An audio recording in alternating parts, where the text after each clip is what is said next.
നമസ്കാരം.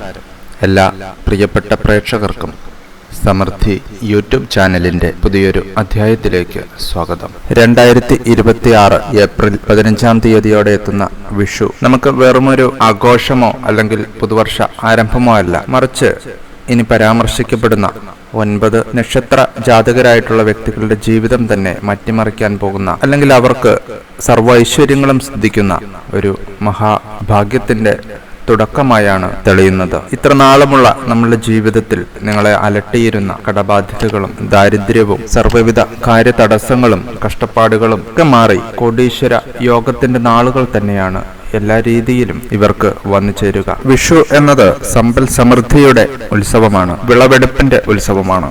അതായത് നമ്മളുടെ അധ്വാനത്തിന്റെയും കഷ്ടപ്പാടിന്റെയും ഫലങ്ങളാണ് നമ്മൾ കണിവെക്കുന്നത്. അത്തരത്തിൽ നോക്കുമ്പോൾ ജീവിതത്തിലെ സകലവിധ ദുരിതങ്ങളും മാറി രക്ഷപ്പെടാൻ സാധിക്കുന്ന 9 നക്ഷത്ര ജാതകരെ പറ്റിയാണ് ഈ അധ്യായത്തിൽ പരാമർശിക്കുന്നത്. ഇവർക്ക് മാത്രമല്ല, ഇവരിലൂടെ ഇവരുടെ കുടുംബത്തിനും ഉയർച്ച നേടുവാൻ ഇതുമുതൽ സാധിക്കുന്നതാണ്. ഇനി ഇതിൽ പരാമർശിക്കുന്നില്ല എന്ന് പറഞ്ഞ് ആരും വിഷമിക്കേണ്ട കാര്യമില്ല. എല്ലാ നക്ഷത്ര ജാതകരെ പറ്റിയും അവരുടെ വിഷുഫലം പ്രത്യേകമായി തന്നെ വീഡിയോകൾ ചെയ്യുന്നതാണ്.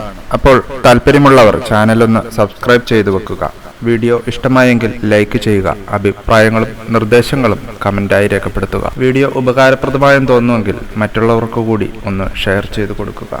ഈ നാളുകാരുടെ ജീവിതത്തിൽ കടങ്ങളും ദുരിതങ്ങളും ദുഃഖങ്ങളും ഒക്കെ മാറി സർവ്വവിധ ഐശ്വര്യങ്ങളും ഈ നക്ഷത്ര ജാതകർക്ക്, അല്ലെങ്കിൽ അവരെ സൗഭാഗ്യ സമ്പന്നതയിൽ എത്തിക്കുന്നു. ഇതിൽ പലർക്കും പലവിധ ഭാഗ്യങ്ങളും സമ്പന്ന യോഗങ്ങളുമാണ് എത്തിച്ചേരുക. അതിൽ തന്നെ ലോട്ടറി, ജോലി, വ്യാപാരത്തിലുള്ള ഉയർച്ച, വീട്, മറ്റു വസ്തുവകകൾ എന്നിവ വാങ്ങുവാനുള്ള യോഗം, വാഹനയോഗം, വിദേശ ജോലി, മക്കൾക്ക് വിദേശ പഠനത്തിനുള്ള സാഹചര്യങ്ങൾ എന്നിങ്ങനെയുള്ള സകലവിധ ഭാഗ്യാനുഭവങ്ങളും ഈ നക്ഷത്ര ജാതകർക്ക് ഇനി മുതൽ വന്നു ചേരുന്നതാണ്. ഈ വന്നെത്തുന്ന ഭാഗ്യമൊക്കെ, അല്ലെങ്കിൽ ഈ ഒരു ഭാഗ്യമായിരിക്കും വർഷം മുഴുവൻ നിങ്ങൾക്ക് സിദ്ധിക്കുക.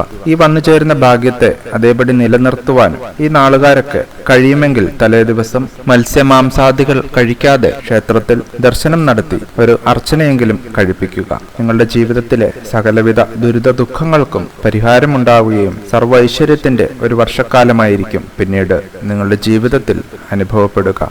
സകലവിധ ഭാഗ്യങ്ങളും നമ്മളെ തേടി വരുന്നതായിരിക്കും എന്ന് മനസ്സിൽ വെക്കുക. ഇതിലാദ്യമായി കുബേര യോഗത്തോടുകൂടി ജീവിക്കുവാൻ ഭാഗ്യം വന്നു ചേരുന്ന നക്ഷത്ര ജാതകർ എന്ന് പറയുന്നത് മേടം രാശിക്കാരാണ്. അശ്വതി, ഭരണി, കാർത്തിക നക്ഷത്രക്കാർ മേടം രാശിയിൽ വരുന്നവരാണ്. മേടം രാശിക്കാരെ പറ്റി പറയുമ്പോൾ ഒരുപാട് യാതനകളും ബുദ്ധിമുട്ടുകളും സങ്കടങ്ങളും അനുഭവിച്ചവരായിരിക്കും മേടം രാശിക്കാർ. ജനിച്ച നാൾ മുതൽ ഇവരെ അലട്ടുന്ന പലവിധ പ്രശ്നങ്ങൾക്കും പരിഹാരം കാണാനാവാതെ പലവിധ പ്രതിസന്ധികളിൽപ്പെട്ട് ഉഴലുകയാണ് മേടം രാശിക്കാർ. ഇത്തരത്തിൽ ബുദ്ധിമുട്ടുകൾ അനുഭവപ്പെടുന്ന ഇവർക്ക് ദൈവാനുഗ്രഹത്തിന്റെയും സകലവിധ സമ്പൽ സമൃദ്ധിയുടെയും ഒരു കാലം തന്നെയായിരിക്കും ഇനി വന്നു ചേരുവാൻ പോകുന്നത്. ജീവിതത്തിലെ എല്ലാ പ്രതിസന്ധികളും പ്രശ്നങ്ങളും ഒക്കെ മാറി രക്ഷപ്പെടാൻ ഇവർക്ക് കഴിയുന്നതാണ്. കോടീശ്വര യോഗങ്ങളും ഇവർക്ക് സിദ്ധിക്കുന്നത് മൂലം ജീവിതത്തിലെ ഏറ്റവും നല്ല നാളുകളിലേക്കാണ് ഇവർ പ്രവേശിക്കുവാൻ പോകുന്നത്. ജീവിതത്തിലെ എല്ലാ സ്വപ്നങ്ങളും സാക്ഷാത്കരിക്കുവാനും പലവിധ ആഗ്രഹങ്ങൾ സഫലീകരിക്കുവാനും ഇവർക്ക് കഴിയുന്നതാണ്. രോഗപീഠകളും ശനിദോഷങ്ങളും മനക്ലേശങ്ങളും ഒക്കെ ഉണ്ടാവാം എങ്കിലും അവയുടെയൊക്കെ തീവ്രത കുറഞ്ഞ് സൗഭാഗ്യ സമ്പന്നതയിലെത്തുവാൻ നിങ്ങൾക്ക് കഴിയുന്നതാണ്. കാരണം ഇപ്പോൾ ശുക്രൻ 12-ാം ഭാവത്തിലാണ്. 12-ാം ഭാവത്തിൽ നിൽക്കുന്ന ശുക്രൻ നിങ്ങൾക്ക് വലിയ ഗുണാനുഭവങ്ങൾ, സമ്പത്ത്, സകലവിധ സുഖ സൗകര്യങ്ങൾ ഒക്കെ നൽകുന്നതാണ്. നിങ്ങൾ രക്ഷപ്പെടുക തന്നെ ചെയ്യും. എന്തായാലും വിഷു മുതൽ ഏറ്റവും അധികം ഭാഗ്യത്തിലേക്കും നേട്ടത്തിലേക്കും എത്താൻ യോഗം വന്നു ചേരുന്ന മേടം രാശിക്കാരായിട്ടുള്ള അശ്വതി, ഭരണി, കാർത്തിക നക്ഷത്രത്തിൽപ്പെട്ട വ്യക്തികൾക്ക്, ഇതിൽ ചിലരെങ്കിലും വർഷങ്ങളായി വീട് പണിയാൻ ആഗ്രഹിക്കുന്നവർക്ക്, അല്ലെങ്കിൽ പലവിധ കാരണങ്ങളാൽ വീട് പണി മുടങ്ങിക്കിടക്കുന്നവർക്ക് അത് പൂർത്തീകരിക്കുവാൻ സാധിക്കുന്നതാണ്. പാസ്സാകാതെ കിടന്ന പലവിധ കാര്യങ്ങളും, അത് ലോണാവാം, മറ്റ് അപേക്ഷകളോ എന്തു തന്നെയായിരുന്നാലും അവയൊക്കെ എത്രയും വേഗം നിങ്ങൾക്ക് ശരിയായി ലഭിക്കുന്നതാണ്. പല വഴികളിലൂടെയും അപ്രതീക്ഷിത ധനലാഭവും ലോട്ടറി ഭാഗ്യവും അതുപോലെ തന്നെ വാഹനയോഗവും ഈ വർഷം നിങ്ങളെ കാത്തിരിക്കുന്നു. വിദേശയാത്ര ചെയ്യാൻ ആഗ്രഹിക്കുന്നവർക്ക്, അല്ലെങ്കിൽ വിദേശ ജോലിക്ക് വേണ്ടി ശ്രമിക്കുന്നവർക്ക് അവയൊക്കെ നിങ്ങളുടെ ഇഷ്ടാനുസരണം വന്നു ഭവിക്കുന്നതാണ്. അങ്ങനെ നോക്കുമ്പോൾ ഒരുപാട് ഒരുപാട് നേട്ടങ്ങളും ഭാഗ്യങ്ങളും ഉയർച്ചകളുമൊക്കെ ഈ രാശിക്കാർക്ക് വന്നു ചേരുന്നു. ഇനി അടുത്തതായി പരാമർശിക്കുവാൻ പോകുന്നത് രോഹിണി, മകയിരം, പുണർദം നക്ഷത്ര ജാതകരാണ്. ഇവരും പലവിധ സൗഭാഗ്യ സമ്പന്നതകളിൽ എത്തിച്ചേരും എന്നത് തർക്കമില്ല. പാരമ്പര്യമായ സ്വത്ത് ലഭിക്കാനോ അല്ലെങ്കിൽ പുതിയ വസ്തുക്കൾ വാങ്ങുവാനോ വീട് പണിയാനോ ആഗ്രഹിക്കുന്നവർക്ക് അല്ലെങ്കിൽ അതിനുവേണ്ടി ശ്രമിക്കുന്നവർക്ക് നിങ്ങളുടെ ആഗ്രഹത്തിന്റെ സഫലീകരണമായിരിക്കും ഇനി മുതൽ സംഭവിക്കുക. വാഹനങ്ങൾ വാങ്ങുവാൻ ഉദ്ദേശിക്കുന്നവർക്കും അനുകൂല സമയമാണ്. കൂടാതെ കുടുംബത്തോടൊപ്പം വിദേശ യാത്രകളും വിദേശ ജോലികളും ഇവരെ തേടിയെത്തുന്നു. മുൻപ് പറഞ്ഞ എല്ലാവിധ സൗഭാഗ്യ സമ്പന്നതകളും ഇവർക്കും ലഭിക്കുന്നു. അതിനാൽ തന്നെ അവയൊന്നും ആവർത്തിച്ച് നിങ്ങളെ മുഷിപ്പിക്കുന്നില്ല. അടുത്തതായി പറയുന്നത് ഉത്രം, ചിത്തിര, ഉത്രാടം നക്ഷത്രക്കാരെ പറ്റിയാണ്. ഈ നക്ഷത്ര ജാതകർക്ക് രാജയോഗ തുല്യമായ ഫലങ്ങളാണ് കാണുവാൻ സാധിക്കുക. വീടുപണി പൂർത്തിയാക്കുവാനും അല്ലെങ്കിൽ പുതിയൊരു വീടോ ഫ്ളാറ്റോ ഒക്കെ വാങ്ങുവാനുള്ള യോഗവും ഇവർക്ക് വന്നു ചേരുന്നു. കൂടാതെ റിയൽ എസ്റ്റേറ്റ് മേഖലയിൽ പ്രവർത്തിക്കുന്നവർക്കും അതിൽ നിന്ന് നല്ല രീതിയിലുള്ള വരുമാനവും നിങ്ങൾക്ക് പ്രതീക്ഷിക്കാം. അതുപോലെ വാഹനം വാങ്ങുവാനുള്ള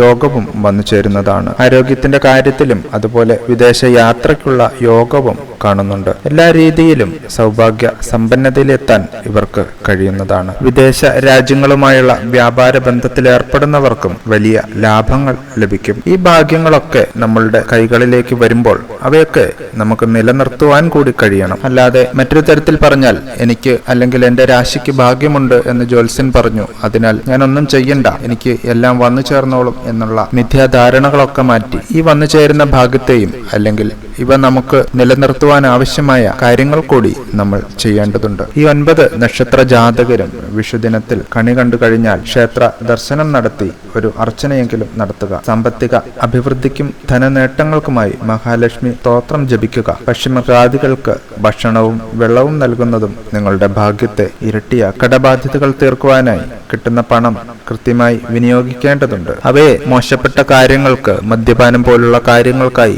വിനിയോഗിക്കാതിരിക്കുക. നിങ്ങൾക്ക് ലഭിക്കുന്ന പണം അവയുടെ ഒരു പങ്ക് ബിസിനസ്സിലേക്കോ അല്ലെങ്കിൽ ഒരു സമ്പാദ്യമായോ മാറ്റിവെക്കുവാൻ കൂടി ശീലിക്കുക. ഈ പുതുവർഷം മുഴുവൻ നിങ്ങൾക്ക് സകലവിധ സമ്പത്തും ഐശ്വര്യവും കൊണ്ടുതരുന്നതാവട്ടെ. ജീവിതത്തിൽ വിജയിക്കുവാൻ കഴിയുമെന്ന ആത്മവിശ്വാസത്തോടു കൂടി തന്നെ മുന്നോട്ട് നീങ്ങുക. എല്ലാവർക്കും സർവ്വവിധ ഐശ്വര്യങ്ങളുടെയും ഒരു പുതുവർഷം ആശംസിക്കുന്നു. എല്ലാവരെയും ഈശ്വരൻ അനുഗ്രഹിക്കട്ടെ. ഏവർക്കും നന്ദി, നമസ്കാരം.